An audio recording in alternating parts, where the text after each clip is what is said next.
Consider the following statements regarding the electric charge ಅಂತ ಹೇಳ್ತಾ ಇದ್ದಾನೆ. Okay, electric charge is a fundamental physical property of subatomic particles. Okay, ಕರೆಕ್ಟಾ? Next, in metallic conductors both protons and electrons move to create a flow of charge. Okay, so ಒಂದೆರಡು second ಯೋಚನೆ ಮಾಡಿಬಿಟ್ಟು ನಂತರ ಬೇಕಾದರೆ ನೀವು ಇದು ಮಾಡ್ಬೋದು. Electric charge ಅಲ್ವಾ? Electric charge is a fundamental physical property of subatomic particles. ಇದು ಆಬ್ವಿಯಸ್ಲಿ ಕರೆಕ್ಟ್ ಅಲ್ವಾ? ಎಲೆಕ್ಟ್ರಿಕ್ ಚಾರ್ಜ್ ಏನಿದೆ fundamental physical property of subatomic particles. Subatomic particles ಯಾವುದು? ಪ್ರೋಟಾನು ಮತ್ತು ಪ್ರೋಟಾನ್, ನ್ಯೂಟ್ರಾನ್, ಎಲೆಕ್ಟ್ರಾನು. ಅದರಲ್ಲಿ electric charge ಎಲ್ಲಿ ಪ್ರಾಪರ್ಟೀಸ್ನ ತೋರಿಸ್ತಾ ಇರೋದು? ಪ್ರೋಟಾನು ಮತ್ತು ಎಲೆಕ್ಟ್ರಾನಲ್ಲಿ. In metallic conductors both protons and electrons move to create a flow of charge.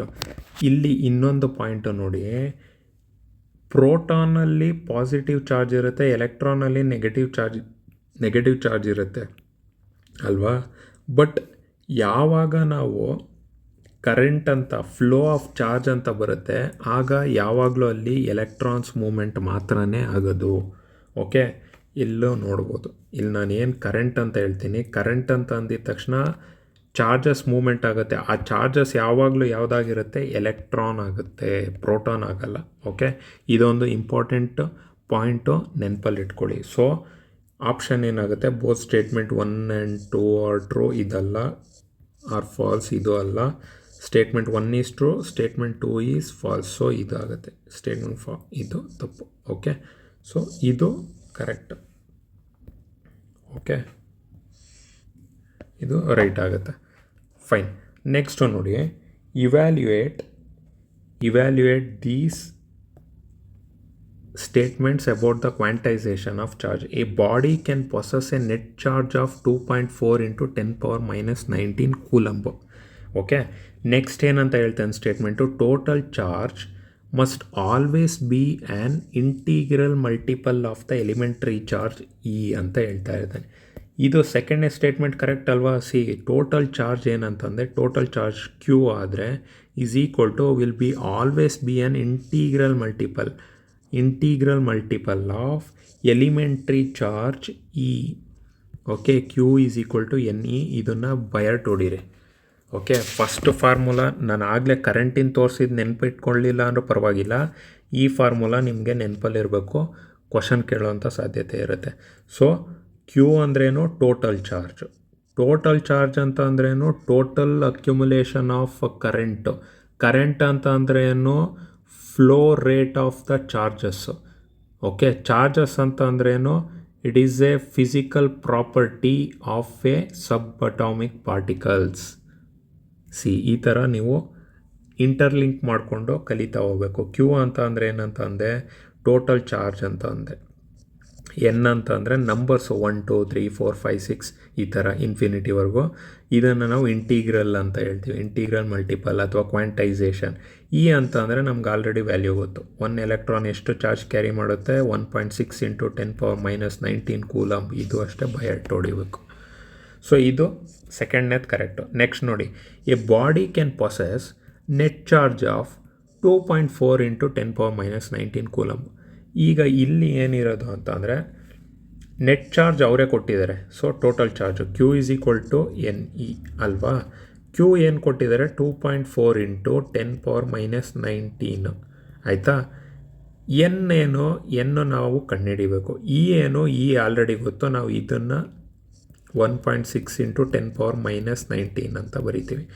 ಈಗ ಸಿಂಪ್ಲಿಫೈ ಮಾಡಿದ್ರೆ 2.4 into 10 power minus 19 divided by 1.6 into 10 power minus 19. ಇವೆರಡು ಕ್ಯಾನ್ಸಲ್ ಆಯಿತು. 1.6 2.4ಇಂದ ಆಬ್ಸಲ್ಯೂಟ್ ಡಿವೈಡ್ ಆಗುತ್ತಾ? ಇಲ್ಲ. 1.6 into 2 ಮಾಡಿದ್ರೆ ಎಷ್ಟು ಬರುತ್ತೆ? 3.2 ಬರುತ್ತೆ. 2.4 ಮಧ್ಯ ಬಂತು. ಇದು ಸಮ್ ಏನೋ ಲೈಕ್ 1.5 1.6 ಆ ಥರ ಬರುತ್ತೆ. ಎನ್ ಈಸ್ ಈಕ್ವಲ್ ಟು ಯಾವಾಗಲೂ ಇಂಟೀಗ್ರಲ್ ಇರಬೇಕು, ಡೆಸಿಮಲ್ ಪಾಯಿಂಟ್ ಬರೋ ಹಾಗಿಲ್ಲ. ಸೊ ಇದೇನಾಯ್ತು ಅಲ್ಲಿಗೆ?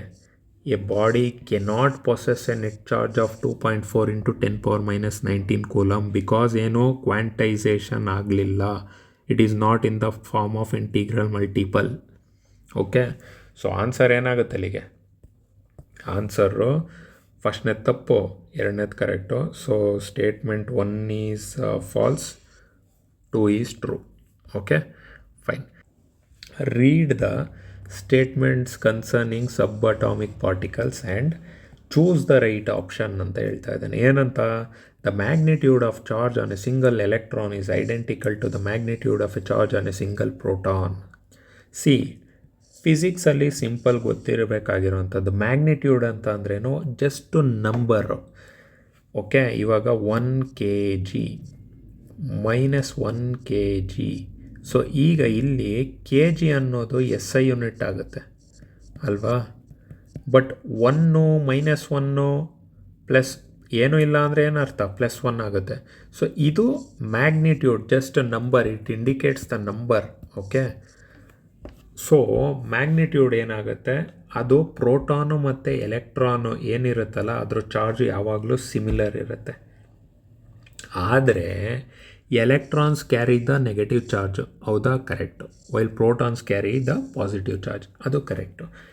1.6 × 10 - 19 ಕೂಲಮ್ ಅಂತ ಅಂದಾಗ ಪ್ರೋಟಾನು ಇದನ್ನು ಕ್ಯಾರಿ ಮಾಡ್ತಾ ಇದೆ. ಎಲೆಕ್ಟ್ರಾನು -1.6 × 10 - 19 ಕೂಲಮ್ ಅಂತ ಕ್ಯಾರಿ ಮಾಡುತ್ತೆ. ಓಕೆ, ಬಟ್ ಪ್ರಾಬ್ಲಮ್ಸು ಸಾಲ್ವ್ ಮಾಡಬೇಕಾದ್ರೆ ನೀವು ಮೈನಸ್ಸು ಅದು ಇದು ಅಂತೆಲ್ಲ ಹಾಕ್ಕೊಂಡು ಕೂತ್ಕೋಬೇಡಿ. It's always magnitude which you have to consider. Okay, fine. So ಹಾಗಿದ್ದರೆ ಇಲ್ಲೇನಾಗುತ್ತೆ, ಎರಡೂ ಸಹ correct. Both statements are true. Okay, ಇನ್ನೊಂದು ಸಲ ಹೇಳ್ತೀನಿ. Proton electron same charge, same ಮ್ಯಾಗ್ನಿಟ್ಯೂಡ್ನ ಕ್ಯಾರಿ ಮಾಡೋ ಅಂಥದ್ದು. Same magnitude. ಏನು magnitude? 1.6 × 10 - 19 coulomb. But proton positive ಚಾರ್ಜ್ನ ಕ್ಯಾರಿ ಮಾಡುತ್ತೆ. So proton positive charge carrier, negative charge carrier ಯಾವುದು ಅಂತಂದರೆ ಎಲೆಕ್ಟ್ರಾನ್ ಆಗುತ್ತೆ. Okay, fine. ನೆಕ್ಸ್ಟು ಇಲ್ಲಿ ನೋಡಿ, quantization of charge. Again same. Quantization ಅಂದಿದ ತಕ್ಷಣ ನಿಮಗೆ ಫಾರ್ಮುಲಾ ನೆನಪಾಗ್ಬಿಡ್ಬೇಕು. Q = NE. Okay, E = 1.6 × 10 - 19 coulomb. ಆಯಿತಾ? ಸೊ ಈಗ ಕ್ವಶನ್ ಏನು? A polythene piece rubbed with wool. Okay, ಈಗ ಇಲ್ಲೊಂದು ಪಾಲಿಥೀನ್ ಪೀಸ್ ಇದೆ. ಓಕೆ, ಇದೊಂದು ರಬ್ಡ್ ವಿತ್ ವೂಲ್, ಇದರಿಂದ ರಬ್ ಮಾಡ್ತಾವ್ರೆ ಎರಡನ್ನೂ. Is found to have a negative charge of 3.2 × 10 - 7 coulomb ಅಂತ ಹೇಳ್ತಾ ಇದ್ದಾನೆ. ಓಕೆ, ಸೊ ಚಾರ್ಜು ಏನಂತ ಕೊಟ್ಟಿದ್ದಾನೆ ಅವನು ಆಲ್ರೆಡಿ? Q = 3.2 × 10 - 7 ಕೂಲಮ್ ಅಂತ ಹೇಳ್ತಾ ಇದ್ದಾನೆ. ಓಕೆ, ನಂತರ estimate the number of electrons transfer to the polythene. Okay, ಎಷ್ಟು ಎಲೆಕ್ಟ್ರಾನ್ಸು ಟ್ರಾನ್ಸ್ಫರ್ ಆಗ್ತಾ ಇದೆ ಪಾಲಿಥೀನಿಗೆ ಆ ಥರ ರಬ್ ಮಾಡೋದ್ರಿಂದ ಅಂತ ಹೇಳ್ತಾ ಇದ್ದಾನೆ. ಎನ್ ಅಂತ ಅಂದರೆ ಎಷ್ಟು ನಂಬರ್ ಆಫ್ ಎಲೆಕ್ಟ್ರಾನ್ಸ್ ಅಂತ ನಾವು ಕಂಡುಹಿಡಿಬೇಕು. ಸೊ ಆಲ್ರೆಡಿ E = 1.6 × 10 - 19 ಕೂಲಮ್ ಅನ್ನೋದು ನಮಗೆ ಗೊತ್ತಿದೆ. ಸೊ ಇದನ್ನು ಸಾಲ್ವ್ ಮಾಡಿದ್ರೆ N = ಏನಾಗುತ್ತೆ? Q/E ಆಗುತ್ತೆ. Q = NE. ಇದು ಇಲ್ಲಿ ಕೆಳಗಡೆ ಬಂತು ಅಂದರೆ N = Q/E ಆಯಿತು. ಸೊ Qನ ಸಬ್ಸ್ಟಿಟ್ಯೂಟ್ ಮಾಡಿ. ಎಷ್ಟು? 3.2 × 10 - 7. ನಂತರ ಎಲೆಕ್ಟ್ರಾನ್ ಏನಾಗುತ್ತೆ? 1.6 × 10 - 19 ಕೂಲಮ್. ಇವಾಗ ಸರ್ ನೀವು ಹೇಳ್ದಂಗೆ ಮೈನಸ್ ಹಾಕ್ಬೋದಾ? ಎಲೆಕ್ಟ್ರಾನ್ ನೆಗೆಟಿವ್ ಚಾರ್ಜ್ ಅಲ್ವಾ? ಹಾಕ್ಕೊಳ್ಳಿ, ಇಲ್ಲೊಂದು ನೆಗೆಟಿವ್ ಹಾಕ್ಕೊಳ್ಳಿ. ಅದಾದ ನಂತರ Q ಏನಂತ ಹೇಳ್ತಾರೆ? Is found to be a negative charge ಅಂತ ಇದೆಯಲ್ಲ, ಇಲ್ಲೊಂದು ನೆಗೆಟಿವ್ ಹಾಕ್ಕೊಳ್ಳಿ. ನೆಗೆಟಿವ್ ಕ್ಯಾನ್ಸಲ್ ಆಯಿತು ಅಲ್ವಾ? ಸೊ 1.6 ಇಂಟು ಇದು 2 ಆಯಿತು. ಇಲ್ಲಿ 10 - 7 ಇರೋದು ಎಕ್ಸ್ಪೊನೆನ್ಷಿಯಲ್ ಫಾರ್ಮ್. ಮೇಲ್ಗಡೆ ಬಂದಾಗ ಏನಾಗುತ್ತೆ? 10 - 19 ಆಗುತ್ತೆ. ಇದೇನಾಯಿತು? 10 - 19 - 7 ಆಗುತ್ತೆ. ಸೊ 10 - 12 ಆಗುತ್ತೆ. ಸೊ 2 × 10 - 12 ಎಲೆಕ್ಟ್ರಾನ್ಸ್ ಆಗುತ್ತೆ. N = 2 × 10 - 12 electrons answer. 2 × 10 - 12 electrons answer. ಈ ಪ್ರಾಬ್ಲಮ್ಸ್ ಅರ್ಥ ಆಗಲಿಲ್ಲ ಅಂದರೆ ಇಲ್ಲಿ ಯಾರಿಗಾದರೂ ಈ ಪೋರ್ಷನ್ನಲ್ಲಿ ನಿಮಗೆ ಕನ್ಫ್ಯೂಷನ್ ಇದ್ದರೆ ಇನ್ನೊಂದು ಸಲ ಹೇಳ್ತೀನಿ. C a⁴m divided by a⁴n ಅಂತ ಇದ್ದಾಗ ಈಸ್ ಈಕ್ವಲ್ ಟು a⁴m ಮೇಲ್ಗಡೆ ಬರುತ್ತೆ -n ಈ ಥರ ಆಗುತ್ತೆ ಅಲ್ವಾ. ಅದನ್ನೇನೆ ಇಲ್ಲಿ 10⁻⁻7 ಇದೆ. ಓಕೆ, ಇದು 10⁻⁻19 ಇದೆ. ಮೇಲ್ಗಡೆ ಬಂದಾಗ 10⁻⁻7 ಇಂಟು 10⁻19 ಆಯ್ತು. ಇದು minus of -19 minus into minus plus ಆಗುತ್ತೆ ಆಯಿತಾ. ಈ ಥರ ಬಂದು ಇದು ನೆಕ್ಸ್ಟ್ ಯಾವ ಫಾರ್ಮ್ ಆಗುತ್ತೆ, a⁴m into a⁴n will be equal to a⁴m+n ಆಗುತ್ತೆ. ಸೊ ಇದು 10⁻⁻7 ಪ್ಲಸ್ 19 ಆದರೆ ಎಷ್ಟಾಯಿತು, 10⁻+12 ಆಗುತ್ತೆ. ಓಕೆ, ಎಕ್ಸ್ಪೊನೆನ್ಷಿಯಲ್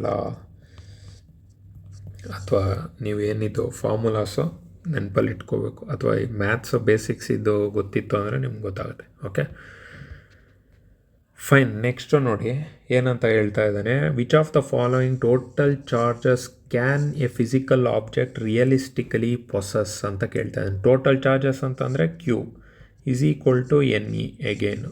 ಇದಂತೂ ನೀವು ಮರಿಲೇಬಾರ್ದು, ಯಾವಾಗಲೂ ಕೇಳ್ತಾನೆ ಇರ್ತಾನೆ. ಓಕೆನಾ, ಸಿಂಪಲಾಗಿ ನೋಡಿ. ಇವಾಗ ಟೋಟಲ್ ಚಾರ್ಜು ಏನಂತ ಇರ್ಬೋದಪ್ಪ, Q is equal to NE. Charge ಏನಂತ ಆಗಿರಬೇಕು, ನಾನು ಫಂಡಮೆಂಟಲ್ ಏನೋ ನಿಮಗೆ ಪ್ರಾಪರ್ಟೀಸ್ ಹೇಳಿದ್ರಲ್ಲಿ ಏನಂತ ಹೇಳಿದ್ದು, ಕ್ವಾಂಟೈಸ್ಡ್ ಇಂಟಿಗ್ರಲ್ ಫಾರ್ಮಲ್ಲಿ ಇರಬೇಕು ಚಾರ್ಜ್ ಅಂತ ಅಂದಿದ್ದು. ಇವಾಗ 1.6 ಅಂತ ಇತ್ತು ಅಂದರೆ ಇಂಟಿಗ್ರಲ್ ಫಾರ್ಮಿಂದು 1.6 ಇಂಟು 10⁻⁻19 ಕೂಲಮ್ ಒಂದು ಎಲೆಕ್ಟ್ರಾನ್ ಆದರೆ 2 ಎಲೆಕ್ಟ್ರಾನ್ಗೆ ಏನಾಗುತ್ತೆ 3.2 ಇಂಟು 10 ಈ ಥರ ಬರುತ್ತೆ ಸಮಥಿಂಗು.